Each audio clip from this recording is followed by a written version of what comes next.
ሰላም ለእናንተ ይሁን የሰርዶ ቲዩቶሪያል ቲዩብ ቤተሰብ ለሆናችሁት እንደምን አላችሁልኝ? ሁሉ ሰላም መልካም።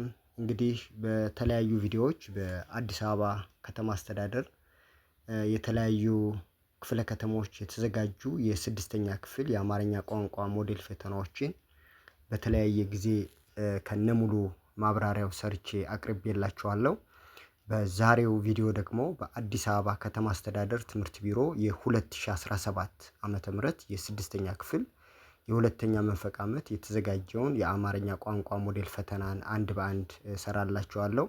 በመሰረቱ ይህንን የሞዴል ፈተና ሁሉም በአዲስ አበባ ከተማ አስተዳደር ትምህርት ቢሮ ውስጥ የሚገኙ ትምህርት ቤቶች በተመሳሳይ ቀን ወስደውታል። ስለዚህ የነዚህን የአማርኛ ቋንቋ ፈተና ጥያቄዎች ወይንም የጥያቄ መልሶች አንድ በአንድ ከነሙሉ ማብራሪያው በዚህ ቪዲዮ ይዤላችሁ ቀርቤያለሁ። ከናንተ የሚጠበቀው ላይክ አድርጉ፣ ሼር አድርጉ ለሌሎች እንዲደርስ ማለት ነው። በተረፈ ደግሞ ሰብስክራይብ ማድረግንም አትርሱ። በቀጥታውን ጥያቄዎችን ወደ መስራት አመራለሁ። ጥያቄ ተራ ቁጥር 1 ሰውየው ከዛፍ ላይ ክፉኛ ወደቀ በሚለው አረፍተ ነገር ውስጥ የቃል ክፍሉ ተውሳከ ግስ የሆነው የቱ ነው ይላል። ሀ ሰውየው፣ ለ ከዛፍ፣ ሐመርሃ ወደቀ፣ መ ክፉኛ። መልካም እንግዲህ ተማሪዎች በዚህ ጥያቄ ውስጥ የተጠየቅነው እንግዲህ ተውሳከ ግስ የሆነው ቃል የቱ ነው የሚለው። በመሰረቱ በአማርኛ ወይንም በዘመናዊ የአማርኛ ሰዋሰው የቃል ክፍሎች በአምስት ይከፈላሉ። እነሱም ስም ወይም ናውን የምንላቸው ማለት ነው። ሁለተኛው ግስ ይሄ ቨርብ የምንለው ማለት ነው። ሶስተኛው ደግሞ ተውሳከ ግስ ወይንም አድቨርብ የምንለው፣ አራተኛው ደግሞ ቅጽል ወይንም አድጀክቲቭስ የምንላቸውና በአምስተኛ ደረጃ ደግሞ መስተዋድድ ወይንም ፕሪፖዚሽንስ የምንላቸው ተካተው ወይም ተፈርጀው ተከፍለው እናገኛለን። ስለዚህ በዚህ በተሰጠን አረፍተ ነገር ውስጥ በቃል ክፍሉ ተውሳከ ግስ የሆነው ቃል ክፉኛ የሚለው ነው። ስለዚህ መልሱ ማን ይሆናል? መ የሚለው ይሆናል። በመሰረቱ ተውሳከ ግስ ማለት ምን ማለት ነው? የግስ ጭማሪ ሲሆን ከግስ በፊት እየገባ ግሱን ከጊዜ ከቦታ ከሁኔታ አንፃር የሚገልጽ ተብሎ ተውሳከ ግሶችን በሶስት ልንከፍላቸው እንችላለን። የቦታ ተውሳከ ግስ፣ የጊዜ ተውሳከ ግስ፣ የሁኔታ ተውሳከ ግስ እያን ማለት ነው። ስለዚህ አሁን እዚህ ጋር ወደቅ የሚለው ሰውየው ከዛፉ ላይ የወደቀበትን ሁኔታ የሚገልጽ ስለሆነ ክፉኛ የሚለው ምንድነው? የቃል ክፍሉ ተውሳከ ግስ ሲሆን በሌላ አጠራር ምን አይነት ተውሳከ ግስ ነው ብንባል የሁኔታ ተውሳከ ግስ እንለዋለን። ምክንያቱም የሰውየውን የአወዳደቅ ሁኔታ የገለጸ ስለሆነ ማለት ነው። በሌላ አገላለጽ ለምሳሌ አሁን የጊዜ ተውሳከ ግስ የምንላቸው ዛሬ፣ ትናንት፣ ጥንት ልክ እንደነዚህ አይነት ቃላት በጊዜ ተውሳከ ግስ ውስጥ ሲካተቱ፣ የቦታ ተውሳከ ግስ ወይንም ድርጊቱ የተፈጸመበትን ቦታ የሚያመላክቱ ደግሞ ተውሳከ ግስ የቦታ ተውሳከ ግስ ይባላሉ። ለምሳሌ እዚህ፣ ውስጥ፣ እዚያ ልክ እንደነዚህ አይነት ተውሳከ ግሶች ደግሞ የቦታ ተውሳከ ግስ ይባላል። ባጭሩ በዚህ አረፍተ ነገር ውስጥ የተውሳከ ግስ አይነቱ የቱ ነው? ክፉኛ የሚለው ይሆናል። ስለዚህ መልሱ መ ነው። ጥያቄ ተራ ቁጥር 2 ልጁ ለጓደኛው መጽሐፍ አዋሰው በሚለው አረፍተ ነገር ኢርትኡ ተሳቢ የሆነው ቃል የቱ ነው? ሀ አዋሰው፣ ለ ለጓደኛው፣ ሐመርሃ መጽሐፍ፣ መ ልጁ።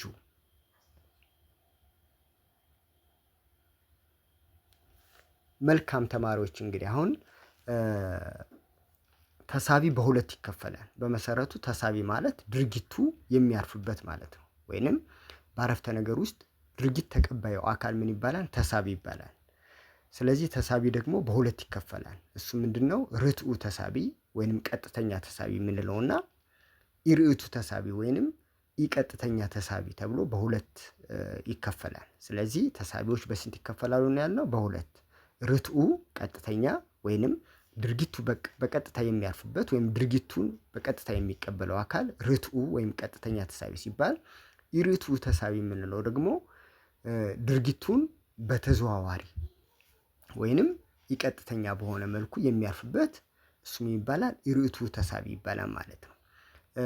በመሰረቱ ርቱዕን ተሳቢ ወይም ቀጥተኛ ተሳቢን ለማወቅ ማንን ብሎ መጠየቅ ያስፈልጋል።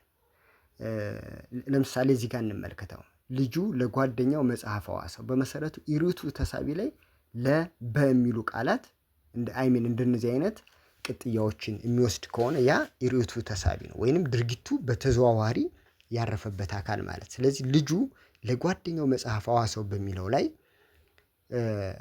ለጓደኛው የሚለው ምንድነው? ርቱዕ ተሳቢ ነው፣ ወይንም ቀጥተኛ ተሳቢ ይሆናል ማለት ነው። መጽሐፍ የምንለው ግን ይሄ ምንድነው? ቀጥታ ድርጊቱ ያረፈበት ወይም ድርጊቱን የተቀበለው ማን ነው? መጽሐፍ የሚለው ነው። ስለዚህ መጽሐፍ የሚለው ቀጥተኛ ተሳቢ ወይም ርቱዕ ነው። ለጓደኛው የሚለው ግን ምንድነው? ርቱዕ ተሳቢ ወይንም ቀጥተኛ ተሳቢ። ስለዚህ መልሱ ማን ይሆናል? የሚለው ይሆናል። እስኪ ሌላ ምሳሌ እንመልከት። ከማል ለወንድሙ ብር አበደረው ብንል፣ ከማል ለወንድሙ ብር አበደረው ብንል፣ ለወንድሙ የሚለው ምንድነው? ርቱዕ ተሳቢ ነው ወይም ቀጥተኛ ተሳቢ ነው። ብር የሚለው ግን ምንድነው? ቀጥተኛ ተሳቢ ነው ማለት ነው። ስለዚህ ባጭሩ ርቱዕና ወይንም ቀጥተኛ ተሳቢ ወይም ርቱዕ የምንለው ላይ ለማወቅ ተሳቢውን ለማወቅ ርቱዕ ተሳቢን ለማወቅ ልክ እንደዚህ አይነት ምንድናቸው ቅጥያዎች የሚወስድ ከሆነ እሱ ምን ይባላል? ርቱዕ ተሳቢ ይሆናል። ስለዚህ ሁለተኛው ጥያቄ ላይ ያለው ርቱዕ ተሳቢ ማን ነው? ለጓደኛው የሚለው ይሆናል። እሺ ጥያቄ ተራ ቁጥር 3 ከሚከተሉት ውስጥ በጥያቄና መልስ የሚቀርበው የስነ ቃል አይነት የትኛው ነው ይላል። ሀ ተረት፣ ለ ሙሾ፣ ሐመር ውሃ እንቆቅልሽ፣ መ ፉከራና ሽለላ። መልካም መልሱ ማን ይሆናል? እንቆቅልሽ የሚለው ይሆናል። እንቆቅልሽ ስንል ምን አውቅልሽ ብሎ በጥያቄና በመልስ የሚቀርብ የስነ ቃል አይነት ነው። በመሰረቱ ስነ ቃል ማለት በቃል ከትውልድ ወደ ትውልድ የሚተላለፍ በስነ ጽሁፍ ውስጥ የሚካተት ያ ምን ይባላል? ስነ ቃል ይባላል። ስነ ቃል ደግሞ በውስጡ የተለያዩ ነገሮችን ይይዛል። ልክ እንደ ተረት፣ እንደ ሙሾ፣ እንቆቅልሽ፣ ፉከራና ሽለላ፣ የስራ ዘፈኖች፣ ልክ እንደነዚህ አይነት ነገሮች በስነ ቃል ውስጥ የሚካተቱ ናቸው። ሙሾ ማለት ምንድነው? በሀዘን ጊዜ የሚቀርብ ግጥም ማለት ነው። የሀዘን ግጥም እሱ በሌላ አጠራር ይባላል ሙሾ ይባላል። ስለዚህ ለጥያቄ ተራ ቁጥር 3 በጥያቄና መልስ የሚቀርብ የስነ ቃል አይነት ሐመር ውሃ እንቆቅልሽ የሚለው ይሆናል። ጥያቄ ተራ ቁጥር 4 ከታች ከተዘረዘሩት ውስጥ የቃል ክፍላቸው ስም የሆኑት ቃላት የትኞቹ ናቸው? ሀ አረመ፣ ኮተኮተ፣ ለመለመ፣ ለ ትሁት፣ ብርቱ፣ ደግ፣ ሐመር ውሃ አዋሽ፣ መጥረቢያ፣ ጎመን፣ መ ወደ፣ እንደ፣ ስለ። መልካም መልሱ ማን ይሆናል? ሐመር ውሃ አዋሽ፣ መጥረቢያና ጎመን እነዚህ ምንድን ናቸው? ስሞች ናቸው። ከላይ እንደገለጽኩላችሁ የቃል ክፍሎች በስንት ይከፈላሉ ብለናል? በ5 ይከፈላሉ ብለናል። እስኪ ሀ ላይ ያሉት እንመልከት። አረመ፣ ኮተኮተ፣ ለመለመ እነዚህ የሚሉት ሶስቶቹም ቃላት ምንድን ናቸው? ግስ ናቸው ወይንም ማሰሪያ አንቀጽ ይባላሉ። ለላይ ያሉት ትሁት፣ ብርቱ፣ ደግ የሚሉት ደግሞ እነዚህ ምንድን ናቸው? ቅጽል ናቸው ወይንም የስም ገላጭ ናቸው። ከስም በፊት በመግባት ስሙን የሚገልጹ ለምሳሌ ትሁት ልጅ፣ ብርቱ ገበሬ፣ ደግ ነጋዴ፣ ልክ እንደነዚህ ማለት ነው። ስለዚህ ለላይ ያሉት ምንድን ናቸው? ቅጽል ናቸው። ሐመር ውሃ ላይ ያለው ግን አዋሽ፣ መጥረቢያና ጎመን የሚሉት ምንድን ናቸው? እነዚህ ስሞች ናቸው ማለት ነው። እሺ መላይ፣ ወደ፣ እንደ ስለሚሉት ደግሞ ምንድን ናቸው? እነዚህ መስተዋድድ ወይንም ፕሪፖዚሽንስ ናቸው። ስለዚህ መልሱ ሐመር ውሃ የሚል ይሆናል። ጥያቄ ተራ ቁጥር 5 አለሚቱ ከገበያ አዳራሽ ቦርሳ ዳሽ፣ ጫማ ዳሽ፣ ቀሚስ ዳሽ፣ ሽቶና ሻንጣ ገዛች። በክፍት ቦታው ገብቶ አረፍተ ነገሩን የሚያሟላው ስርዓተ ነጥብ የትኛው ነው ይላል። ሀ 4 ነጥብ፣ ለ ነጠላ ሰረዝ፣ ሐመር ውሃ ጥያቄ ምልክት፣ መ 1 ነጥብ ወይንም ይዘት ማለት ነው። መልካም መልሱ ማን ነው? ለ ነጠላ ሰረዝ ነው። ምክንያቱም እነዚህ ቦርሳ፣ ጫማ፣ ቀሚስ፣ ሽቶ የሚሉት ምንድን ናቸው? የሚዘረዘሩ ነገሮች ናቸው። የሚዘረዘሩ ነገሮችን ደግሞ ለመለየት የምንጠቀመው ስርዓተ ነጥብ ማን ነው? ነጠላ ሰረዝ ነው። 4 ነጥብ አይሆንም። ምክንያቱም 4 ነጥብ አረፍተ ነገርን ለመቋጨት ወይንም ከአረፍተ ነገር መጨረሻ ላይ የሚገባ ስርዓተ ነጥብ ነው። ሐመር ውሃ ላይ ጥያቄ ምልክት ደግሞ አይሆንም። ምክንያቱም ጥያቄ ምልክት አገልግሎቱ ምንድን ነው? ጥያቄ አረፍተ ነገርን ለመመስረትና ከጥያቄ አረፍተ ነገር መጨረሻ ላይ የሚገባ ስርዓተ ነጥብ ነው። መላይ ደግሞ አንድ ነጥብ ወይንም ይዘት የምንለው ይሄ የተለያየ አገልግሎት አለው። ለምሳሌ አንደኛ አጽሮተ ቃላት ለመመስረት ማለት ነው። ለምሳሌ አሁን መምህር ወላጅ መምህር ህብረት የሚለው ለምሳሌ ወላጅ መምህር ህብረት ልክ እንደነዚህ አይነት አብሪቬሽኖችን ትምህርት ቤት ልክ እንደዚህ መምህር ዶክተር ልክ እንደነዚህ አይነቶችን ለአሳጥሮ ለመጻፍ የምንጠቀምበት ነው ማለት ነው። ስለዚህ መልሱ ለ የሚል ይሆናል። ጥያቄ ተራ ቁጥር 6 ልጅቷ የምትወደው ውሻ ስለጠፋባት አዘነች። የተሰመረበት ቃል አይነት ምንድነው ይላል። ሀ የማይሻገር ግስ፣ ለ ተሻጋሪ ግስ፣ ሐመርኋ የትንቢት ጊዜ ግስ፣ መ የአሁን ጊዜ ግስ። እሺ እንግዲህ ግሶች በተለያየ ሁኔታ ልንገልጻቸው እንችላለን። አሁን ከጊዜ አንፃር ግሶችን የአሁን ጊዜ፣ የትንቢት ጊዜ፣ የኃላፊ ጊዜ ብለን መግለጽ እንችላለን ማለት ነው። ግን እዚህ ጋር ያለው የተጠየቅነው ጊዜን መሰረት ያደረገ አይደለም። ስለዚህ በሌላ አገላለጽ ደግሞ ግሶችን የማይሻገሩና የሚሻገሩ ተሻጋሪ ግስና የተሻጋሪ ግስ ብለን መመደብ እንችላለን። ተሻጋሪ ግስ ማለት ምንድነው? ድርጊቱ ወደ ሌላ አካል የሚሻገር ከሆነ እሱ ተሻጋሪ ግስ ይባላል። የማይሻገር ግስ ማለት ደግሞ በራሱ በባለቤቱ ላይ ወይንም በድርጊት ፈጻሚው ላይ የሚያርፍ ከሆነ ወይንም ወደ ሌላ አካል የማይሻገር ከሆነ እሱ የማይሻገር ግስ ወይንም ተሻጋሪ ግስ እንላለን። ስለዚህ እንመልከት። ልጅቷ የምትወደው ውሻ ስለጠፋባት አዘነች ይላል። አሁን ሀዘኗ ወደ ሌላ አካል ሂዷን አልሄድም።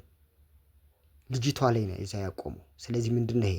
የማይሻገር ግስ ወይንም ተሻጋሪ ግስ ይባላል። ስለዚህ መልሱ ማን ነው? ሀሌታ ውሃ የሚል ይሆናል። እስኪ ምሳሌዎች እንመልከት። ለምሳሌ የተሻጋሪ ግስ ሰበረ ብንል ማለት ነው። ልጁ መስኮቱን ሰበረው ብንል ማለት ነው። የልጁ የመስበሩ ሁኔታ ከሱ ወዴት ሂዷል? ወደ መስኮቱ ሂዷል ማለት ነው። ጻፈ ብንል ማለት ልጁ ደብዳቤ ጻፈ ብንል ይሄም ተሻጋሪ ግስ ነው። ተሻጋሪ ግስ የምንላቸው ለምሳሌ ሞተ፣ ተኛ፣ ሳቀ፣ አዘነ ልክ እንደነዚህ አይነት ደግሞ ግሶች የተሻጋሪ ግሶች። ለምሳሌ እንመልከት። ልጁ ተኛ ብንል የመተኛት ሁኔታ ወደ ሌላ አካል አይሻገርም። ድርጊቱ ወደ ሌላ አካል አይሻገርም። ራሱ ልጁ ላይ ነው። ሰዎቹ ሳቁ ብንል የመሳቃቸው ሁኔታ ራሱ ልጆች ሰዎቹ ጋር ነው የሚያርፈው። ወደ ሌላ አካል አይሻገርም። ስለዚህ ባጭሩ ግሶችን የሚሻገሩና የማይሻገሩ ብለን በሁለት ልንከፍላቸው እንችላለን። የሚሻገሩ ግስ ማለት ምንድነው ብለናል? ድርጊቱ ወደ ሌላ አካል መሻገርን የሚጠቁሙ ልክ እንደነሰበረ፣ አጠበ ልክ እንደነዚህ አይነት ግሶች።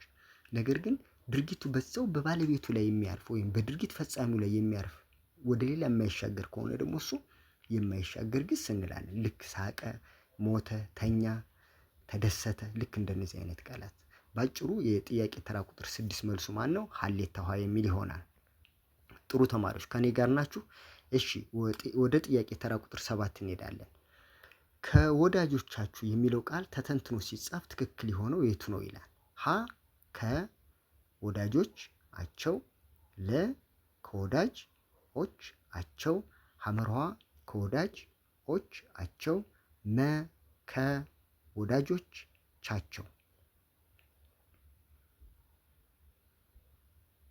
መልካም መልሱ ማን ነው? ሐመርኋ የሚል ይሆናል። ከ አለ፣ ከዛ ወዳጅ አለ፣ ከዛ ኦች አለ፣ ከዛ አቸው ይሆናል ማለት ነው። ቺና የምትለዋ ቻ ወደ ምን ስለምትቀየር ማለት ነው። ሐመርኋ ላይ ነኝ። ከወዳጅ ኦች አቸው። ኦች የሚለው ብዙ ቁጥር አመልካች ሲሆን አቸው የሚለው ደግሞ መደብ አመልካች ነው። ስለዚህ መልሱ ማን ነው? ሐመርኋ ይሆናል። እሺ ወደ ጥያቄ ተራ ቁጥር 8 እንሄዳለን። ልብ ወለድ ከደራሲው ምናባዊ ፈጠራ የሚመነጭ የሰው ልጅ ልዩ ልዩ ገጽታዎችን ማሳየት የሚችል የስነ ጽሑፍ ዘርፍ ነው።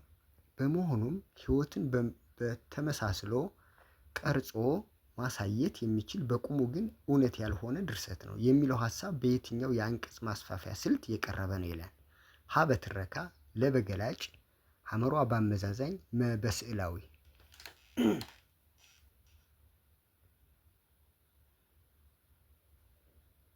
መልካም መልሱ ማን ነው? በገላጭ የሚል ይሆናል ማለት ነው።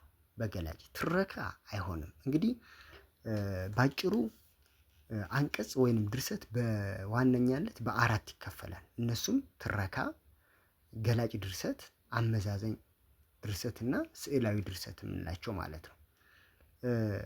ተራኪ ድርሰት የምንለው ወይንም ተራኪ አንቀጽ የምንለው ምንድነው? የአንድን ነገር ወይም የአንድን ሁነት በጊዜ ቅደም ተከተል እንዲሆነ እንዲተደረገ ከዚህ ቀጥሎ ይሄ ሆነ እያልን በጊዜ ቅደም ተከተል የምናቀርብ ከሆነ ትረካ ይባላል።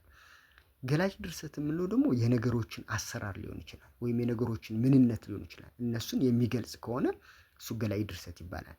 አመዛዛኝ ድርሰት የምንለው ወይም አከራካሪ ድርሰት የምንለው በመሰረቱ ገላጭ ድርሰት ማለት አስረጅ ድርሰት ማለት ነው። በሌላ ገላጭ ወይንም አስረጅ ይባላል ሌላ ስሙ። አመዛዛኝ ወይንም አከራካሪ የሚባለው ደግሞ ሶስተኛው ነው። አመዛዛኝ ወይም አከራካሪ ማለት ምንድነው? ሁለት ተቃራኒ ሀሳቦችን እያመዛዘነ የሚያቀርብልን ከሆነ ያ ምን ይባላል? የትኛው ከየትኛው ይሻላል የሚለውን እያመዛዘነ እያወዳደረ የሚያቀርብልን ከሆነ እሱ አመዛዛኝ ወይንም አወዳዳሪ ድርሰት እንለዋለን። ስዕላዊ ድርሰት የምንለው ማለት ምንድነው? ምስል ከሳች የሆኑ ቃላትን በመጠቀም በአይናችን እንድናየው፣ በእጃችን እንድንዳስሰው፣ በጆሮአችን ደግሞ እንድንሰማው በማድረግ የሚያቀርብልን ከሆነ እሱ ስዕላዊ ድርሰት ይባላል። ስለዚህ ጊዜ የተሰጠን ላይ ግን ስለ ልብ ወለድ ምንነት የሚገልጽ ወይንም የሚያስረዳ ነው። አሁን ልብ ወለድ ከደራሲው ምናዊ ፈጠራ የሚመነጭ የሰው ልጅ ልዩ ልዩ ገጽታዎችን ማሳየት የሚችል የስነ ጽሁፍ ዘርፍ ነው። በመሆኑም ህይወትን በተመሳስሎ እያለ ስለ ልብ ወለድ ምንነት የሚያብራራን የሚያስረዳ ነው። ስለዚህ መልሱ ማን ይሆናል? ለበገላጭ ወይንም አስረጅ ቢሰጠንም አስረጅ መሆን ይችላል ማለት ነው። ምክንያቱም ገላጭ ማለት አስረጅ ድርሰት ነው። ስለዚህ መልሱ ማን ነው? ለ የሚል ይሆናል። እሺ ጥያቄ ተራ ቁጥር 9 ከስር ከቀረቡት ውስጥ የተጽኦ ስም የሆኑት የትኞቹ ናቸው ይላል። ሀ ወንጪ፣ አዲስ አበባ፣ ደጀኔ። ለ ወንድ፣ ተራራ፣ ቤት። ሐመርሃ ትምህርት፣ ጥላቻ፣ እውቀት። መ ድንጋይ፣ ከተማ፣ እንጨት።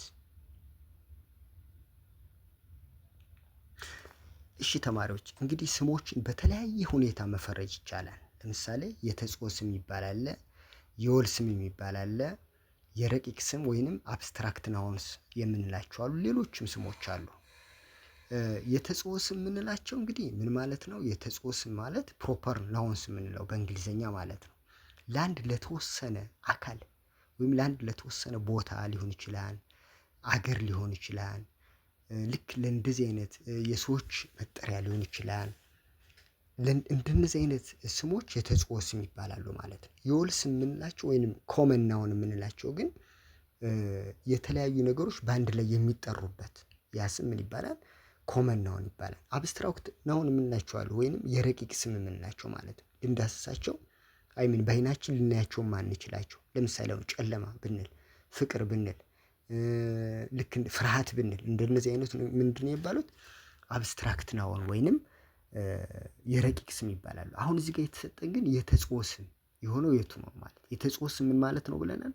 ለአንድ ለተወሰነ ነገር ብቻ መጠሪያ በመሆን የሚያገለግል ስም ማለት ነው። እሺ እንመልከት። ወንጪ፣ አዲስ አበባ፣ ደጀኔ። የስ እነዚህ ምንድን ናቸው? የተጽኦ ስሞች ናቸው። ወንጪም ለአንድ ነው፣ አዲስ አበባ አንድ ነው፣ ደጀኔ። እሺ ለላይ እንመልከት። ወንድ፣ ተራራ፣ ቤት። አይታወቅም። ወንድ ስንል የትኛው ወንድ? ተራራ ስንል የትኛው ተራራ? ግን አሁን ለምሳሌ ራስ ዳሽን ብንል ይታወቃል። ቤት ብንል የትኛው ቤት? አሮጌ ቤት፣ አዲስ ቤት፣ ሳር ቤት፣ ቆርቆሮ ቤት አይታወቅም። ስለዚህ የወል ስም ናቸው። እሺ ሐመሯ ላይ እንመልከት። ትምህርት፣ ጥላቻ፣ እውቀት። እነዚህ ምንድን ናቸው? እነዚህም ለምሳሌ ትምህርት የሚለው ምንድነው? የወል ስም ነው። የትኛው ትምህርት? አይታወቅም። ጥላቻና እውቀት ደግሞ ምንድን ናቸው? እነዚህ አብስትራክት ናውንስ ናቸው። አያችሁት? ሊታይ የማይችል ነገር የረቂቅ ስሞች ናቸው። መላይ እንመልከት። ድንጋይ፣ ከተማ፣ እንጨት። እነዚህ ምንድን ናቸው? የወል ስሞች ናቸው። ድንጋይ የትኛው ድንጋይ? ዊዶን ነው፣ ግልጽ አይደለም። ከተማ የትኛው ከተማ? ጥቅል ነው። እንጨት የትኛው እንጨት? ደረቅ እንጨት ነው? እርጥብ እንጨት ነው? የሚታወቅ ነገር የለም። ስለዚህ መልሱ ማን ነው? የተጽኦ ስም ማን ነው? ሀሌታ ውሃ ላይ ያሉት ወንጪ፣ አዲስ አበባ እና ደጀኔ እነዚህ የተጽኦ ስሞች ናቸው። ጥሩ ጥያቄ ተራ ቁጥር 10 ከሚከተሉት ውስጥ ስለ አንቀጽ ምንነት ትክክል የሆነው የቱ ነው? ሀ በልዩ ልዩ ነጠላ ሀሳቦች የተደራጀ የድርሰት አካል ነው። ለ በአንድ ነጠላ ሀሳብ የተደራጀ የድርሰት አካል ነው። ሐመርሃ በሁለትና ከዚያ በላይ በሆኑ ኃይለ ቃሎች የተደራጀ ድርሰት ነው። መ በአንድ መዘርዝራዊ አረፍተ ነገር የተደራጀ ድርሰት ነው ይላል።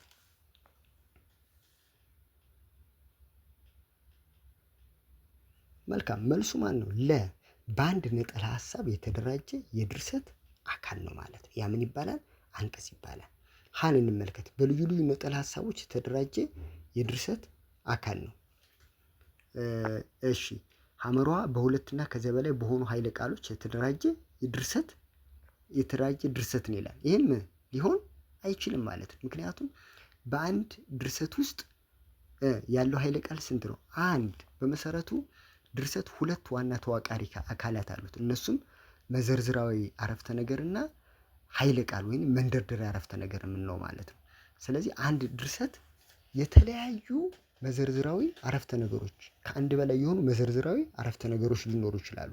ነገር ግን አንድ ድርሰት በውስጡ ስንት ኃይለ ቃል ነው የሚኖረው? አንድ ኃይለ ቃል ብቻ። ኃይለ ቃል በሌላ አጠራር ኃይለ ቃል፣ መንደርደሪያ አረፍተ ነገር፣ መሪ አረፍተ ነገር ይባላል። ስለዚህ ወይ አንድ ኃይለ ቃል ነው ያለው ወይ አንድ መሪ አረፍተ ነገር ነው ያለው ማለት ነው። ስለዚህ ሐመርሃ አይሆንም። መ በአንድ መዘርዝራዊ አረፍተ ነገር የተደራጀ ድርሰት ነው። ይህም አይሆንም። ምክንያቱም በአንድ አንቀጽ ውስጥ ከአንድ በላይ መዘርዝራዊ አረፍተ ነገሮች መኖር አለበት። ስለዚህ መልሱ ማን ይሆናል? ለ በአንድ ነጠላ ሀሳብ የተደራጀ የድርሰት አካል ነው። የሚይዘው ጭብጡ ወይንም ሀሳቡ ስንት መሆን አለበት? አንድ መሆን አለበት። ስለዚህ መልሱ ማን ነው? ለ የሚል ይሆናል።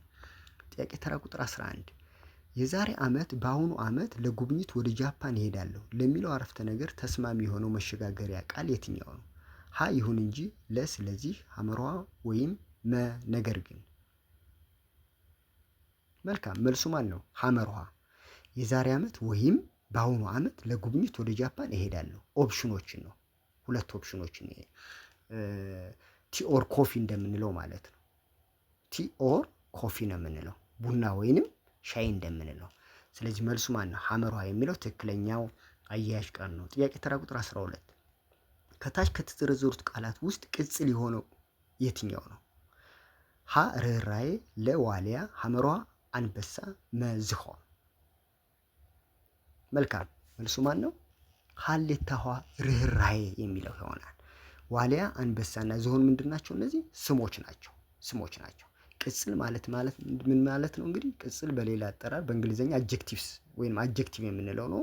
ከስም በፊት እየገባ ስሙን ከባህሪ አንጻር ሊሆን ይችላል፣ ከተለያየ አንጻር የሚገልጽ ማለት ነው። ለምሳሌ ርኅራኄ የሚለው ምንድን ነው? ምን አመልካች ነው? ምን አመልካች ቅጽል ነው? ባህሪ አመልካች ማለት ነው ርኅራኄ የምንለው ማለት ነው። ለምሳሌ መጠን አመልካች የምንላቸው አለ። መጠን አመልካች ቅጽሎች የምንላቸው ትልቅ፣ ትንሽ፣ ልክ እንደነዚህ አይነት ነገሮች ምንድን ናቸው? መጠን አመልካች ቅጽሎች ይባላሉ። ስለዚህ ርኅራኄ ቅጽል ነው ማለት ነው። እሺ ጥያቄ ተራ ቁጥር 13 ከሚከተሉት ውስጥ የቃል ክፍላቸው ስም የሆነው ስብስብ የያዘው የቱ ነው? ሀ ሰበረ፣ ወቀጠ፣ ቀጠፈ፣ ለ ደግ፣ የዋህ፣ ሩህሩህ፣ ሐመርሃ ክፉኛ፣ ግምኛ፣ ጅልኛ፣ መ በቀለ፣ ወንበር፣ ድንጋይ። መልካም መልሱ ማን ነው? መ በቀለ፣ ወንበርና ድንጋይ የሚሉት እንደዚህ ምን ናቸው? ስሞች ናቸው። ሀሌታዋ ላይ ሰበረ፣ ወቀጠና ቀጠፈ የሚሉት ምንድን ናቸው? እነዚህ ግስ ናቸው ወይም ቨርቭ የምንላቸው። ለላይ ያሉት ደግ፣ የዋህ፣ ሩህሩህ የምንላቸው ደግሞ ምንድን ናቸው? ቅጽሎች ናቸው ወይም አጀክቲቭስ ናቸው። ምን አይነት ቅጽል ናቸው? ባህሪ አመልካች። ለምሳሌ ደግ ሰው፣ የዋህ ወታደር፣ ሩህሩህ ገበሬ፣ ልክ እንደነዚህ ማለት ነው። ስለዚህ እነዚህ ስም ገላጭ ስለሆኑ ቅጽሎች ናቸው። ሐመርሃ ክፉኛ፣ ግምኛ፣ ጅልኛ እነዚህ ደግሞ ምንድን ናቸው? ዚያሯት ተውሳከ ግስ ናቸው። የሁኔታ ተውሳከ ግስ። ለምሳሌ ክፉኛ ወደቀ፣ ግምኛ ተጎዳ። ልክ እንደነዚህ አይነት አረፍተ ነገር ውስጥ ሲገቡ ግስ ገላጭ ናቸው። ስለዚህ ተውሳከ ግስ ናቸው። መላይ ያሉት ግን በቀለ፣ ወንበርና ድንጋይ የሚሉት ምንድን ናቸው? እነዚህ ስሞች ናቸው ማለት ነው። ስሞች ናቸው። በቀለ ምንድን ነው? የተጾ ስም ነው። ወንበር እና ድንጋይ ደግሞ ምንድን ናቸው? የወል ስሞች ናቸው ማለት ነው። ስለዚህ ባጭሩ ስም የሆኑት መላይ ያሉት ናቸው። ጥያቄ ተራ ቁጥር 14 መባቻ ለሚለው በፍች ተመሳሳይ የሆነው ቃል የቱ ነው? ሀ መጨረሻ፣ ለመጀመሪያ፣ ሐመሯ መመገቢያ፣ መስሪያ። በጣም ጥሩ። መባቻ ማለት ምን ማለት ነው? መጀመሪያ ማለት ነው። ባተ ማለት ጀመረ ማለት ነው። ስለዚህ ለምሳሌ የወር መባቻ ካል የወሩ መጀመሪያ ማለት ነው። መጀመሪያ ቀን ማለት ነው። ስለዚህ መልሱ ለ ነው። ጥያቄ ተራ ቁጥር 15 ጨለማ ብለን ብርሃን ካን ተከዘ ብለን ዳሽ እንላለን። አሁን ጨለማ ብለን ብርሃን ካን ማለት ምን አይነት ጥያቄ ነው ማለት ነው? የቃላት ተቃራኒ ፍች ነው። ስለዚህ ተከዘ ብለን ዳሽ እንላለን። ሀ አዘነ፣ ለ ፈዘዘ፣ ሐመሯ ፈነደቀ፣ ዘለዘለ። መልካም መልሱ ማን ነው? ፈነደቀ። የተከዘ ተቃራኒው ማን ነው? ፈነደቀ ወይንም ተደሰተ ማለት ነው። ስለዚህ መልሱ ማን ነው? ሐመር ውሃ የሚል ይሆናል። ጥያቄ ተራ ቁጥር 16 ከሚከተሉት በራስ የህይወት ታሪክ ውስጥ ከማይካተተው የትኛው ነው? ሀ የእናትና አባት ስም፣ ለ የራስ ስምና የትምህርት ሁኔታ፣ ሐመር ውሃ ባለ ታሪኩ የሰራቸው አኩሪ ተግባር፣ መ የቤተሰብን አጠቃላይ ተግባር። መልሱ ማን ነው? መ ነው የሚሆነው። የህይወት ታሪክ በመሰረቱ በሁለት ይከፈላል። የራስ የግል የህይወት ታሪክ እና የሌላ ሰው የህይወት ታሪክ ተብሎ ማለት። ስለዚህ በራስ የህይወት ታሪክ ውስጥ የማይካተቱ የቱ ነው? የቤተሰብ አጠቃላይ ተግባር አይካተትም። ሌሎች ግን የእናት አባት ስም፣ የራስ ስምና የትምህርት ሁኔታ፣ ባለታሪኩ የሰራቸው አኩሪ ተግባራት እነዚህ በራስ ህይወት ታሪክ ውስጥ ይካተታሉ ማለት ነው። ስለዚህ መልሱ መ ነው። ጥያቄ ተራ ቁጥር 17 ከሚከተሉት ውስጥ የሰላምታ ደብዳቤ አካል ያልሆኑ የትኛው ነው? ሀ ሀተታ፣ ለመግቢያ፣ ሐመሯ ጉዳዩ፣ መደምደሚያ። መልካም መልሱ ማን ነው? ጉዳዩ የሚለው የሰላምታ ደብዳቤ አይደለም። ነገር ግን ጉዳዩ በመስሪያ ቤት ወይንም ከመስሪያ ቤት በሚጻፍ ደብዳቤ ውስጥ የሚካተት ነው። ሀተታ፣ መግቢያና መደምደሚያ ግን የሰላምታ የደብዳቤ አካላት ናቸው። እንግዲህ መግቢያ የምንለው ስለምንጽፈው ነገር የተወሰነ የምንጽፍበት ወይንም ሀሳባችን የምናካትትበት ሲሆን ሀተታ የምንለው ደግሞ ዲፕሊ ወይም በጥልቀት ሀሳባችን የምናቀርብበት ነው። መደምደሚያ የምንለው ደግሞ ይሄ ሰላምታ ስንብት የምናደርግበት ነው። ስለዚህ ባጭሩ ደብዳቤ ስንት ክፍሎች አሉት? 3 ክፍሎች አሉት። ምን? ሀተታ፣ መግቢያና መደምደሚያ። ስለዚህ የሰላምታ ደብዳቤ አካል ያለው ነው ግን የትኛው ነው? ሐመር ውሃ ጉዳዩ የሚል ይሆናል። ጥያቄ ተራ ቁጥር 18 የልጅቷ ከብቶች ሰቡ የተሰመረበት ቃል አውዳዊ ፍች ምንድን ነው? ሰቡ የሚለው ተሰምሮበታል። ሀ ብዛታቸው 70 ሆነ፣ ለ መጠናቸው አነሰ፣ ሐመር ውሃ ሰውነታቸው ደለበ፣ ሰውነታቸው መነመነ። መልካም እንግዲህ አውዳዊ ፍች ማለት አገባባዊ ፍች ማለት ነው። ቃሉ በገባበት አረፍተ ነገር ውስጥ የሚሰጠው ፍች።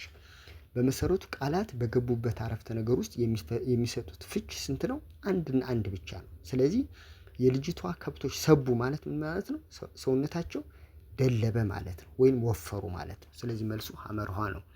ጥያቄ ተራ ቁጥር 19 ሰውየው ታላቁን መጽሐፍ እያነበበ ነው የሚለው አረፍተ ነገር በየትኛው ጊዜ የቀረበ ነው? ሀ በአሁን ጊዜ፣ ለ በትንቢት ጊዜ፣ ሐመር ውሃ በኃላፊ ጊዜ፣ በመጪ ጊዜ። መልካም መልሱ ማን ነው? ሀሌታ ውሃ በአሁን ጊዜ። በመሰረቱ ጊዜ በስንት ይከፈላል ብያቸዋለሁ ከላይ? በ3። የአሁን ጊዜ፣ የትንቢት ወይም የወደፊት ጊዜና የኃላፊ ጊዜ ማለት ነው። የኃላፊ ጊዜ ደግሞ በ2 ይከፈላል። የቅርብ ኃላፊ ጊዜና የሩቅ ኃላፊ ጊዜ ተብሎ ማለት ነው። ኤኒዌይስ እዚህ ጋር የአሁን ጊዜን የምንለይበት አንድ ዘዴ አለ። እሱ ምንድነው? የአሁን ጊዜ እየና ነው በሚሉ እየ በሚል መነሻ ቀጥያና ነው በሚል ግስ መካከል ነው። በእንደዚህ አይነት መዋቅር የሚገለጽ ከሆነ ያ በአሁን ጊዜ የቀረበ ነው። ለምሳሌ ልጁ ምሳውን እየበላ ነው፣ ተማሪዎቹ እያጠኑ ነው። ልክ እንደነዚህ አይነት አረፍተ ነገሮች በአሁን ጊዜ የቀረቡ ናቸው። በትንቢት ጊዜ ምሳሌ እንውሰድ። ዝናብ በነገ ዕለት ዝናብ የሚዘንብ ይመስላል ለምሳሌ ብንል ማለት ነው። ልጁ ከነገ ወዲያ ይመጣል፣ ተማሪዎቹ ያጠናሉ። ልክ እንደነዚህ አይነት አረፍተ ነገሮች በትንቢት ጊዜ። በኃላፊ ጊዜ የምንለው ደግሞ ለምሳሌ ገበሬው እርሻውን ጨርሷል፣ ተማሪዎቹ አምና እዚህ ነበሩ። ልክ እንደነዚህ አይነት አረፍተ ነገሮች ምንድናቸው? በኃላፊ ጊዜ የቀረቡ ናቸው ማለት ነው። እሺ ጥያቄ ተራ ቁጥር 20 እንሂድ። ከታች ከቀረቡት ውስጥ የልብ ወለድ አላባውያን ያልሆነው የትኛው ላይ ነው? ሀ ግጭት፣ ለ ጭብጥ፣ ሐመርኋ ታሪክ፣ መ ተለዋዋጭነት። መልካም መልሱ ማን ነው? ተለዋዋጭነት የሚለው ይሆናል። እንግዲህ የልብ ወለድ አላባውያን የምንላቸው ልክ እንደነ ግጭት፣ ጭብጥ፣ ታሪክ፣ ሴራ ወይንም ትልም፣ ገጸ ባህሪያት ልክ እንደነዚህ አይነት የልብ ወለድ አላባውያን። ተለዋዋጭነት የሚለው ግን ይሄ ተለዋዋጭነት የማን ባህሪ ነው? የስነ ቃል ባህሪ። አሁን የስነ ቃል ባህሪያት ከምናቸው ውስጥ አንዱ ማን ነው? ተለዋዋጭነት ነው። ሌላው ደግሞ የስነ ቃል ባህሪ ምንድን ነው? ለምሳሌ ደራሲው አለመታወቁ ወይም አመንጩ አለመታወቁ ይሄ የስነ ቃል ባህሪ ነው። ስለዚህ የልብ ወለድ አላባ ያልሆነው ማን ነው? ተለዋዋጭነት ወይም መ የሚለው ይሆናል። እሺ ቀጣይ መመሪያ እንሄዳለን። ከዚህ በታች ለቀረቡ ጥያቄዎች ከተሰጡት አማራጮች መካከል ትክክለኛውን መልስ የያዘውን ፊደል በመምረጥ መልስ ይላል። 21ኛ ጥያቄ መስሪያ ቤት የሚለው በህዝባር አጥሮ ሲጻፍ ዳሽ ይሆናል። ሀ መስ ህዝባር ቤት፣ ለ መ ህዝባር ት፣ ሐመሯ መስ ህዝባር ት፣ መ ህዝባር ቤት። መልካም መልሱ ማን ነው? መ ህዝባር ቤት የሚለው ይሆናል። በመሰረቱ አጽሮተ ቃላትን በሁለት መልኩ ወይም በሁለት ነገሮች ስርዓተ ነጥቦች አሳጥሮ መጻፍ ይቻላል። እሱም በምንድን ነው? አንደኛ በህዝባር ልክ በዚህ በተሰጠን ምሳሌ ውስጥ ወይንም በአንድ ነጥብ ወይም ይዘት በሚለው ማለት ነው። ኤኒዌይስ መስሪያ ቤት የሚለው በህዝባር አጥሮ ሲጻፍ መ ላይ ያለ ይሆናል። መ ህዝባር ቤት ማለት ነው። ጥያቄ ተራ ቁጥር 22 ብክነት የምጣኔ ሀብት ችግር ዳሽ ማህበረሰቡ ግንዛቤ ያለው በክፍት ቦታው የሚገባው አያያዥ ቃል የቱ ነው? ሀ ከሚያመጣ፣ ለ እንደሚያመጣ፣ ሐመርኋ በሚያመጣ፣ መ የሚያመጣ።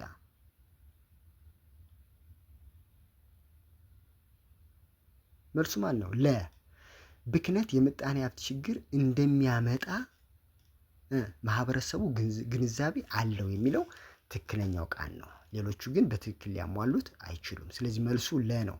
ጥያቄ ተራ ቁጥር 23 ልጁ ቦርሳውን ዳሽ የልጁ አባት ተቆጣ። በክፍት ቦታው የሚገባው አያያዥ ቃል የቱ ነው? ሀ ስለወሰደ፣ ለ በወሰደ፣ ሐመርኋ የወሰደ፣ መ ለወሰደ። መልሱ ማን ነው? ሀሌታ ውሃ። ልጁ ቦርሳውን ስለወሰደ የልጁ አባት ተቆጣ የሚለው ትክክለኛው መልስ ይሆናል። ስለዚህ መልሱ ሀሌታ ውሃ ነው። 24ኛ ጥያቄ በልብ ወለድ ውስጥ ጊዜና ቦታ የሚያሳየው የልብ ወለድ አላባ ዳሽ ይባላል። ሀ ታሪክ፣ ለ ገጸ ባህሪ፣ ሐመርኋ መቼት፣ መ ግጭት። መልካም ተማሪዎች መልሱ ማን ነው? ሐመርኋ መቼት ይሆናል። መቼት ማለት መቼና የት። መቼ ቦታውን ያመለክታል። የት ደግሞ መቼ ጊዜውን ያመላክታል።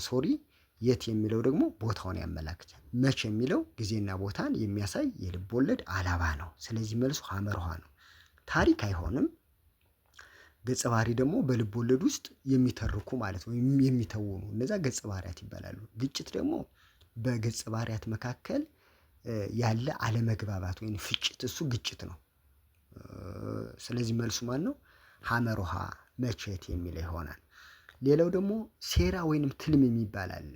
የልብ ወለድ አላባ ሴራና ትልም ማለት ምን ማለት ነው? የምክንያትና ውጤት ስንስን ማለት ጥምረት፣ እሱ ምን ይባላል? ሴራ ወይንም ትልም ይባላል። በመሰረቱ በታሪክና በትልም መካከል ልዩነት አለ። ታሪክ እንዲሆነ እንዲተደረገ እንዲሆነ እንዲተደረገ እያለ የሚያትት ነው እንጂ ምክንያትና ውጤቱን አያመላክትም። ትልም ወይንም ሴራ ካልን ግን ምክንያትና ውጤቱን ያመላክታል። ለምሳሌ እስኪ እንመልከት። ልጁ በመኪና ስለተገጨ ሆስፒታል ሄደ ብንል ምክንያትና ውጤት አለው ማለት ነው። ስለዚህ በሴራ ወይንም በትልም ውስጥ የሚካተት ነው እንጂ ታሪክ አይደለም ማለት ነው። ለምሳሌ ግን በሌላ አገላለጽ ልጁ ትናንትና በመኪና ተገጨ ብንል በቃ ይሄ ታሪክ ነው እንጂ ምክንያትና ውጤትን የሚያመላክት አይደለም ማለት ነው። ባጭሩ በልብ ወለድ ውስጥ ጊዜና ቦታን የሚያሳይ የልብ ወለድ አላባ የትኛው የሚለው ግን መልሱ ሐመርኋ መቼት የሚለው ይሆናል። ጥያቄ ተራ ቁጥር 25 በልብ ወለድ ውስጥ የሚገኘው ፍትጊያ ወይንም ፍልሚያ ዳሽ ይባላል። ሀ ታሪክ፣ ለ ግጭት፣ ሐመርኋ ጭብጥ፣ መ መልእክት ይላል። መልሱ ማን ነው? ለግጭት ይሆናል ማለት ነው። በልብ ወለድ ውስጥ በሚገኙ ገጸ ባህሪያት መካከል የሚካሄድ ፍትጊያ ወይም ፍልሚያ ምንድን ነው የሚባለው? እሱ ግጭት የሚል ይሆናል። ሐመርኋ ጭብጥ አይሆንም። ጭብጥ ማለት ደራሲው ሊያስተላልፈው የፈለገው ፍሬ ነገር ነው። ያ ማለት መልእክትና ጭብጥ ተመሳሳይ ናቸው። ታሪክ ደግሞ አይሆንም። ስለዚህ መልሱ ማን ነው? ለ የሚል ይሆናል። 26ኛ ጥያቄ ስለ ህይወት ታሪክ ጽሁፍ ትክክል ያልሆነው የቱ ነው? ሀ በባለ ታሪኩ ብቻ የሚዘጋጅ ጽሁፍ ነው። ለ የባለ ታሪኩን የትውልድ ዘመን ይጠቅሳል። ሐመርኋ የባለ ታሪኩን የአስተዳደግ ሁኔታ ይጠቅሳል። መ የባለ ታሪኩን የትምህርት ደረጃን ያካትታል። መልሱ ማን ነው? ሀሌታ ሀ በባለ ታሪኩ ብቻ የሚዘጋጅ ጽሁፍ ነው የሚለው። የህይወት ታሪክ በባለ ታሪኩም ሊዘጋጅ ይችላል ወይንም በሌላ ሁለተኛ አካልም ሊዘጋጅ ይችላል። በመሰረቱ ብቻ የምትል ቃል ወይም ኦኒል የምትል በአረፍተ ነገር ውስጥ ብዙ ጊዜ ወይም በጥያቄ ውስጥ ካገኘ ነው ሞስት ኦፍ ዘ ታይም ምንድነው ጥያቄ ፎልስ ነው፣ ውሸት ነው የሚሆነው ማለት ነው። ስለዚህ ትክክል ያልሆነው የትኛው ነው? ሀሌታ ውሃ ነው ማለት። ሌሎቹ ግን በህይወት ታሪክ ጽሁፍን በተመለከተ ትክክል ናቸው። 27ኛ ጥያቄ ከሚከተሉት ቃላት ውስጥ አንዱ የወል ስም ነው። ሀ እኛ፣ ለ ሐረር፣ ሐመርኋ ውሃ፣ መ አጭር። የወል ስም ምንድን ነው ብያለሁ? የጥቅል ስም ማለት ነው ብለናል። ስለዚህ መልሱ ማን ነው? ሐመርኋ ውሃ የሚል ይሆናል። እኛ የሚለው ተውላጠ ስም ነው። ሐረር የሚለው ደግሞ ምንድነው? ይሄ የተጽኦ ስም ነው ወይም ፕሮፐር ናውን ነው፣ የሚታወቅ ነው፣ ለአንድ ቦታ መጠሪያ ስም ነው። መላይ አጭር የሚለው ደግሞ ስም አይደለም። ሲጀምር ምንድነው? ይሄ ቅጽል ወይም አጀክቲቭ ነው። ቅጽል ወይንም አጀክቲቭ ነው። ስለዚህ መልሱ ማን ነው? ሐመርኋ የወል ስም ነው። 28ኛ ጥያቄ የተጽኦ ስም የሆነው የቱ ነው? ሀ አንቺ፣ ለ ቤት፣ ሐመርኋ ክፋት፣ መ ጅማ። መልሱ ማን ነው? መ ጅማ የሚል ይሆናል። አንቺ የሚለው ይሄ ምንድን ነው? ፕሮናውን ነው ወይም ተውላጠ ስም ነው። ለላይ ቤት የሚለው የወል ስም ነው። የትኛው ቤት አይታወቅም። ሐመርኋ ክፋት የሚለው ስም ነው፣ ግን ምን አይነት ስም ነው? አብስትራክት ናውን ነው ወይንም የረቂቅ ስም ነው። ክፋት አይታይ፣ የሚታይ ነገር አይደለም። መላይ ጅማ የሚለው ግን ምንድነው? ይሄ የተጽኦ ስም ነው፣ የሚታወቅ ቦታ ነው። ስለዚህ መልሱ ማን ነው? መ የሚለው ይሆናል። ጥያቄ ተራ ቁጥር 29 ሁለቱ ልጆች ማለዳ ይመጣሉ። በዚህ አረፍተ ነገር ውስጥ የጊዜ ተውሳከ ግስ የቱ ነው? ሀ ማለዳ፣ ለ ሁለቱ፣ ሐመርኋ ልጆች፣ መ ይመጣሉ። መልካም እንግዲህ ተውሳከ ግሶች ከዚህ በላይ እንደገለጽኩላችሁ የጊዜ ተውሳከ ግስ የሚባል አለ፣ የሁኔታ ተውሳከ ግስ የሚባል አለ፣ የቦታ ተውሳከ ግስ የሚባል አለ። ስለዚህ ጋር የተጠየቅነው ምንድን ነው? የጊዜ ተውሳከ ግስ ግሱን ከጊዜ አንጻር የሚገልጽ ማለት ነው። ስለዚህ ማለዳ አያችሁት? ማለዳ ይመጣሉ። ይመጣሉ ምንድን ነው? ግስ ነው። ስለዚህ የሚመጡበትን ጊዜ የገለጸው ቃል የቱ ነው? ማለዳ የሚለው ነው። ስለዚህ መልሱ ማን ነው? ሀ ማለዳ የሚለው የጊዜ ተውሳከ ግስ ነው። ጥያቄ ተራ ቁጥር 30 ጎበዙ ሯጭ ዳሽ ተሸለመ። በክፍት ቦታው የሚገባው የጊዜ ተውሳከ ግስ የቱ ነው? ሀ ድንገት፣ ለ በወረዳ፣ ሐመርኋ ወዲያው፣ መ ወርቅ። ኦኬ መልሱ ማን ነው? ሐመርኋ ወዲያው የሚለው ምንድን ነው? የጊዜ ተውሳከ ግስ ነው። ድንገት ጎበዙ ሯጭ ድንገት ተሸለመ ማለት እንችላለን። ነገር ግን ድንገት የሚለው ምንድን ነው? የጊዜ ተውሳከ ግስ አይደለም። የተጠየቀው ምንድን ነው? የጊዜ ተውሳከ ግስ ነው። ነገር ግን ድንገት ምን አይነት ተውሳከ ግስ ነው? የሁኔታ ተውሳከ ግስ ነው። ስለዚህ ሀ አይሆንም። ለ በወረዳ የሚለውም አይሆንም። ይሄ ምንድነው? የቦታ ተውሳከ ግስ ነው። ጎበዙ ሯጭ በወረዳ ተሸለመ አይሆንም። ሐመርኋ ወዲያው የስ ምክንያቱ ወዲያው የሚለው ምንድን ነው? የጊዜ ተውሳከ ግስ ነው። ወርቅ የሚለው ይሄ ደግሞ አይሆንም። ምክንያቱ ለምንድን ነው የማይሆነው? ወርቅ የሚለው ተውሳከ ግስ ሳይሆን ስም ስለሆነ ማለት ነው። ስለዚህ መልሱ ሐመርኋ። 31ኛ ጥያቄ ከየበሩ በሚለው ቃል ውስጥ ድህረ ግንድ ቅጥያ የቱ ነው? ሀ ከ፣ ለ የ፣ ሐመርኋ ሩ፣ መ ኡ። በጣም ጥሩ። ከየበሩ በሚለው ቃል ውስጥ ያለው ድረ ግንድ ቅጥያ በመሰረቱ ድረ ግንድ ቅጥያ ማለት መድረሻ ቅጥያ ማለት ነው። በቃሉ መጨረሻ ላይ የሚገኘው ድረ ግንድ ቅጥያ ይባላል። ቅጥያዎች በዋነኝነት በሶስት ይከፈላሉ። ቅድመ ግንድ ቅጥያ፣ ከቃል በፊት የሚመጡ፣ ውስጠ ግንድ ቅጥያ፣ ውስጠ ግንድ ወይም ኢንፊክስ የምንላቸው። ሶስተኛው ደግሞ ድህረ ግንድ ቅጥያ ሳፊክስ የምንላቸው በእንግሊዝኛ ማለት ነው። ስለዚህ ፕሪፊክስ ቅድመ ግንድ አለ፣ ኢንፊክስ ውስጠ ግንድ አለ፣ ድህረ ግንድ ደግሞ ሳፊክስ የምንላቸው ማለት። ስለዚህ በዚህ ጥያቄ ውስጥ የተጠየቅነው ድህረ ግንድ ወይንም ሳፊክሱ የቱ ነው ነው የሚለው። ከየበሩ ከእንተንት ነው ከየበር ኡ አሁን በሩ የሚለው ላይ በርና ኡ ሩና ኡ ሩ ስለሚሰጠን ማለት ነው። ስለዚህ አሁን ለምሳሌ ይህንን ቃል በምዕላድ ስንተነት ነው መጀመሪያ በምዕላድ በተንተን ያስፈልጋል። ከዛ የበር ኡ ስለዚህ ኡ የምትለዋ ምንድናት ማለት ነው? ድህረ ግንድ ቅጥያ ናት ማለት ነው። ኡ ድህረ ግንድ ቅጥያ ትባላለች። ወይንም እምር አመልካች ነው። እምር አመልካች ነው። ባጭሩ ኡ የምትለዋ ድህረ ግንድ ቅጥያ ወይንም መድረሻ ቅጥያዋ ማናት? ኡ የምትናት ማለት ነው እንጂ ሩ አይደለም። ሩ አይደለም። ቢርን ማይንድ በጣም ጥንቃቄ ማድረግ ያስፈልጋል። ሌላ ምሳሌ እስኪ እንውሰድ። ለምሳሌ በጉ ብላችሁ ለምሳሌ ዋናው ቃል ማን ነው? በግ የሚለው ይሆናል። ኡ ደግሞ ምን ይሆናል? ድህረ ግንድ ቅጥያ ነው። ቤቶች ብንል ለምሳሌ ቤት ዋናው ቃል ነው። ኦች የምንለው ደግሞ ምንድን ነው? ድህረ ግንድ ቅጥያ ነው ማለት ነው። ለምሳሌ ከተራራው ብንል ለምሳሌ ከቅድመ ግንድ ቅጥያ ነው። ተራራ ዋናው ቃል ነው።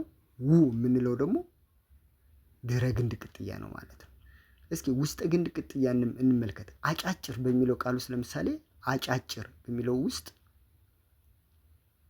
ጫ ምንድናት? ውስጠ ግንድ ቅጥያ ናት። ዋናው ቃል ማን ነው? አጭር የሚለው ስለሆነ ማለት አጫጭር። ስለዚህ አጭር የሚለው ዋናው ቃል ነው። ጫ ደግሞ ምንድናት? ውስጠ ግንድ ቅጥያ ወይም ኢንፊክስ ትባላለች። እሺ ስለዚህ የ31ኛው ጥያቄ ማን ነው መልሱ? መ የሚል ይሆናል።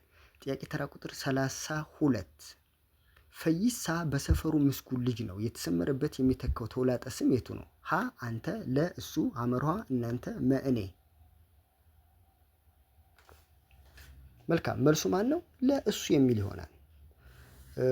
ስለዚህ ተውላጠ ስሞች እንግዲህ ከመደብ አንጻር እንግዲህ በሶስት ነው የምንከፍላቸው። አንደኛ መደብ፣ ሁለተኛ መደብ እና ሶስተኛ መደብ። አንደኛ መደብ እኔ ነጠላ ነው፣ እኛ ብዙ ይሆናል። አንተና አንቺ ደግሞ ሁለተኛ መደብ ነው፣ እናንተ የሚል ይሆናል። እሱ እሷ የምንለው ደግሞ እነሱ ሶስተኛ መደብ ማለት ነው። ሶስተኛ መደብ የምንለው ነው ማለት ነው። ስለዚህ ፈይሳ የሚለው ሶስተኛ መደብ ነው። ሶስተኛ መደብ ምንድን? ተባዕት ወይንም ወንዴ ጾታ ነው ማለት። ስለዚህ ፈይሳ የሚለውን የሚተካልን ተውላጠ ስም ማን ነው? እሱ የሚል ይሆናል። በመሰረቱ ተውላጠ ስም ማለት የስም ምትክ ማለት ነው። ለምሳሌ ትዕግስት ቢል እሷ የሚለው ይተካል ማለት ነው። አቤልና ከማል ብንል ለምሳሌ እነሱ ይሆናል ማለት ነው። ስለዚህ በዚህ ጥያቄ ውስጥ ፈይሳ የሚለውን የሚተካልን ማን ነው? እሱ ወይም ለ የሚል ይሆናል። ጥያቄ ተራ ቁጥር 33 ሰማያዊ ልብስ ደስ ይለኛል። የተሰመረበት ቃል ዳሽ ቅጽል ነው። ሀ የአይነት፣ ለ የባህሪ፣ ሐመርሃ የመጠን፣ መ የቁጥር። መልካም መልሱ ማን ነው?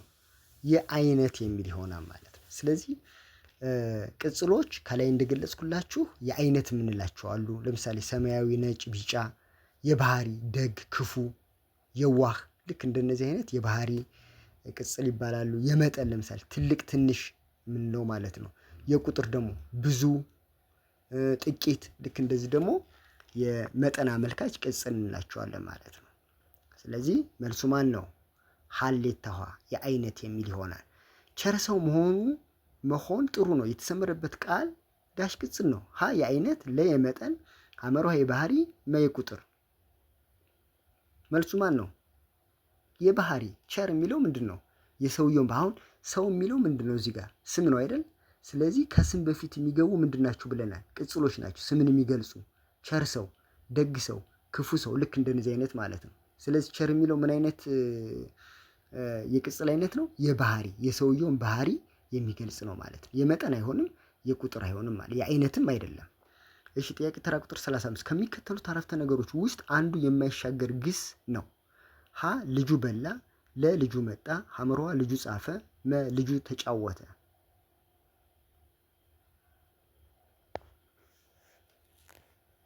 መልሱ ማን ነው? የማይሻገር ግስ የቱ ነው? ለ ልጁ መጣ የሚለው ማለት ነው። እሺ ልጁ በላ ስንል ይሄ ተሻጋሪ ነው። በላ የምንለው ድርጊቱ ከልጁ ወደ ሌላ አካል የሚሄደው አሁን ወደ ምግቡ ሂዷል ማለት ነው። በላ የሚለው ተሻጋሪ ግስ ነው፣ ተሻጋሪ ነው። ልጁ መጣ አመጣጡ ወደ ሌላ ሄደ እንዴ? አይሄድም። ራሱ ልጁ ወይንም ባለቤቱ ላይ የሚያርፍ ነው። ስለዚህ መጣ ምንድን ነው? የማይሻገር ግስ ነው። ልጁ ጻፈ፣ ጻፈ የሚለው መጻፍ የምንለው ወደ ሌላ አካል የሚሻገር ነው። ስለዚህ ተሻጋሪ ነው። ልጁ ተጫወተ፣ አሁንም መጫወቱ ወደ ሌላ አካል፣ ለምሳሌ ልጁ ኳስ ተጫወተ ብንል ኳሷን ይመታል። ስለዚህ ድርጊቱ ወደ ኳሷ ይሄዳል ማለት ነው። ስለዚህ ባጭሩ በዚህ በተሰጠን ጥያቄ ውስጥ የማይሻገር ግስ የሆነው የቱ ነው?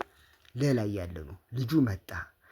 ለምሳሌ የማይሻገር ግሶች ከላይ ገልጬላቸዋል። ተኛ፣ መጣ፣ ተደሰተ፣ ሳቀ፣ አዘነ፣ ተከፋ። ልክ እንደነዚህ አይነቶች የማይሻገር ግስ ናቸው። የሚሻገር የምንላቸው ግን ልክ እንደ በላ፣ ጻፈ፣ ተጫወተ፣ ሰበረ፣ አጠበ፣ ደበደበ ልክ እንደነዚህ አይነት ደግሞ የሚሻገር ግስ ይባላል። ስለዚህ ባጭሩ ለ35ኛው ጥያቄ መልሱ ማን ነው? ለ የሚል ይሆናል። ጥያቄ ተራ ቁጥር 36 በተሻጋሪ ግስ የተመሰረተው አረፍተ ነገር የቱ ነው ይላል። ተመሳሳይ ጥያቄ ነው። የላይኛው የሚያሻግር ነው። 36 ደግሞ በተሻጋሪ ግስ። ሀ ልጅቷ ተማሪ ነበረች። ለ ልጅቷ ቤት ውስጥ አለች። ሐመሯ ልጅቷ ተማሪ ናት። መ ልጅቷ መኪና ገዛች። መልካም ተሻጋሪ ግስ የያዘው የት ነው? መ ልጅቷ መኪና ገዛች። አሁን የመግዛቱ ነገር ይሄ ከልጅቷ ወደ የት አልፏል? ድርጊቱ ወደ መኪናው አልፏል ማለት ነው። ስለዚህ ተሻጋሪ ግስ የያዘው ማን ነው? መላይ ያለው። ሀን እንመልከት። ልጅቷ ተማሪ ነበረች፣ ወደ የትም አልሄድም ግሱ ተግባሩ። ለላይ ልጅቷ ቤት ውስጥ አለች፣ ድርጊቱ ወደ ሌላ ሄዶ እንዴ? ልጅቷ ላይ ነው ያለው። ልጅቷ ተማሪ ናት። አሁን ተማሪ የመሆኗ ሁኔታ ወደ ሌላ አካል ሄዷል? አልሄደም። ስለዚህ ሀ ለና ሐመርኋ የማይሻገሩ ግሶች የያዘ ነው። መላይ ያለው ግን ገዛች የሚለው ተሻጋሪ ግስ ስለሆነ መልሱ መ ነው። እሺ ጥያቄ ወደሚቀጥለው ትዕዛዝ እንሄዳለን። ለሚከተሉ ጥያቄዎች በምንባቡ መሰረት ትክክለኛ የሆነውን መልስ ከተሰጡት አማራጮች በመምረጥ በመልስ መስጫ ላይ በማጥቆር መልሽ ይላል ምንባብ።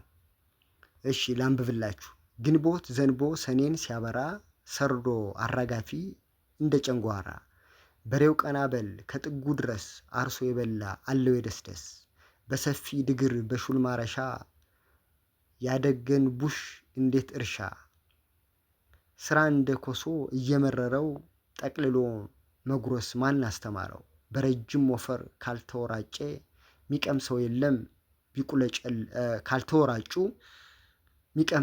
የሚቀመስ የለም ቢቁለጨለጩ ፎጣ መጠምጠም ራስ ይመልጣን ሽንጥር ገትሮ ማረስ ይበልጣን ይላል። እንግዲህ ስነ ቃል የቀረበልን ይህ ቃላዊ ግጥም በምን ወቅት ነው የሚባለው ይላል። ሀ በአጨዳ፣ ለ በውቂያ፣ ሐመሯ በእርሻ፣ መ በሰብል ጥበቃ። መልካም መልሱ ማን ነው? ሐመሯ በእርሻ ወቅት የሚባል ነው። ምክንያቱም እንመልከት እዚህ ጋር ለምሳሌ ግንቦት ዘንቦ ሰኔ ሲያባራ ይላል። ሰርዶ አራጋፊ እንደ ጨጓራ። አያችሁት? ሰርዶ ማለት ምንድን ነው? ልክ እርሻ አካባቢ የሚበቅል ምንድን ነው? ሳር ነው ማለት ነው። ስለዚህ ሲታረስ ያን ሰርዶ ይራገፋል ማለት ነው። በሬው ቀናበል ከጥጉ ድረስ ይላል። አርሶ የበላ አለው የደስደስ። አሁን ይህ ስለ እርሻ ነው የሚያመላክተው። በሰፊ ድግር በሹል ማረሻ።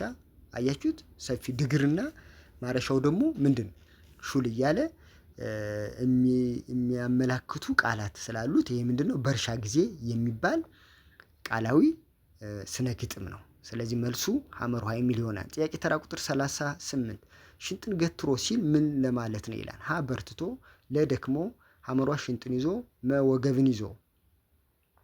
መልካም ሽንጥን ገትሮ ማለት ነው ሀሌቷ በርትቶ ማለት ወይም ጠንክሮ ማለት ነው። 39ኛው ጥያቄ የግጥሙ መልእክት ምንድን ነው ይላል። ሀ እርሻ አድካሚ መሆኑን ያመለክታል። ለማረስ ደስ የሚያሰኝ ስራ መሆኑን ያሳያል። ሐመሯ እርሻ የሚመር ስራ መሆኑን ያሳያል። መ ጠንክረን መስራት እንዳለብን ይመክራን ይላል። መልካም መልሱ ማን ነው? መ። ጠንክረን መስራት እንዳለብን የሚመክር ምንድነው? ግጥም ነው ማለት ነው። ስለዚህ መልሱ መ ነው። መልካም ተማሪዎች ወደ መጨረሻው ጥያቄ እንሄዳለን። ጥያቄ ተራ ቁጥር 40 የሚቀመስ የለም ሲል ዳሽ ለማለት ነው። ሀ የሚሞከር የለም፣ ለ የሚበላ የለም፣ ሐመርሃ የሚቆነጠር የለም፣ መ የሚቦካ የለም። መልካም የሚቀመስ የለም ሲል ምን ማለት ነው? የሚበላ የለም ማለት ነው። የሚበላ የለም። ስለዚህ መልሱ ማን ይሆናል? ለ የሚል ይሆናል። እንግዲህ ተማሪዎች የዛሬውን ቪዲዮ በዚህ አጠናቅቄላችኋለሁ። በተቻለ መጠን ጥያቄዎችን አንድ ባንድ ለመስራት ሞክሬያለሁ። በሌላ ጊዜ ደግሞ በሌላ ቪዲዮ ወይንም የሞዴል ፈተና እና ሌሎች የሚኒስትሪ ጥያቄዎችን ይዤላችሁ የሚቀርብ ይሆናል። ከእናንተ የሚጠበቀው ተማሪዎች እንግዲህ ላይክ አድርጉ፣ ሸር አድርጉ፣ ሰብስክራይብ ያላደረጋችሁ ደግሞ ሰብስክራይብ አድርጉ። ሁሉ ነገር መልካም ይሆንላችሁ ዘንድ እመኛለሁ። ሻሎም